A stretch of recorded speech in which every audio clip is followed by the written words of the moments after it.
de toutes les façons, cette coopération avec la France dans tous les domaines, de la colonisation à aujourd'hui, nous avons toujours été les derniers.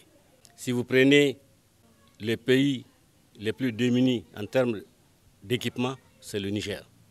Le pays le moins scolarisé, c'est le Niger. Le pays le plus pauvre, c'est le Niger.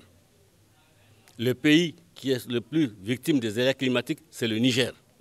Donc 63 ans depuis l'indépendance, nous sommes soit derniers, soit avant-derniers. Alors, comment continuer une coopération qui pendant 63 ans vous maintient dans la même situation de stagnation? Vous vous imaginez le progrès réalisé par le Niger en quelques semaines? Aujourd'hui, dans le monde entier, on parle du Niger, du peuple nigérien avec respect. Pour une fois, je crois que tous les Nigériens sont unanimes pour savoir ce que veulent les peuples nigériens. Indépendance totale, souveraineté pleine et entière, maîtrise de l'ensemble de nos ressources et la liberté de traiter avec qui nous voulons. Voilà ce que nous voulons. Je pense que ce n'est pas trop demandé. Ils ont été les premiers à prendre un certain nombre de sanctions. Mais voyons nous aussi dans quelle mesure nous pouvons appliquer des mesures de rétorsion. L'autre aspect, le peuple nigérien a dit ceci, plus jamais comme avant, qu'aucun peuple ne nous menace encore parce que nous ne sommes pas suffisamment armés.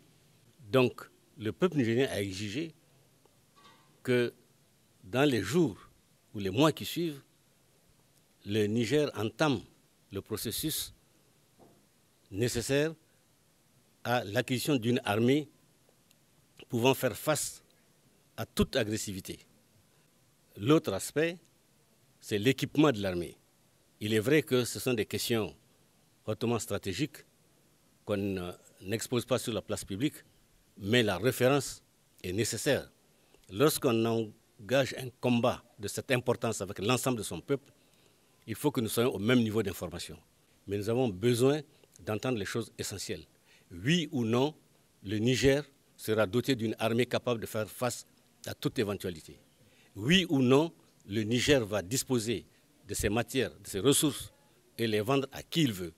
Oui ou non, le Niger va continuer à espérer que la France va se calmer pour reprendre avec nous, ou bien alors nous allons engager le processus, avoir d'autres partenaires qui sont plus disposés, plus enclins plutôt, à nous aider dans ce que nous voulons. Ça, ce sont des questions essentielles. Et le peuple nigérien dans son ensemble exige que cela soit fait. Enfin, la dernière question, c'est en ce qui concerne tout le mal qui a été fait au Niger.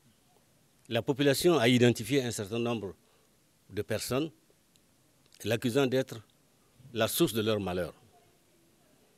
Ce que le peuple nigérien voudrait, c'est que justice soit rendue au Niger et que le Niger rentre dans ses droits.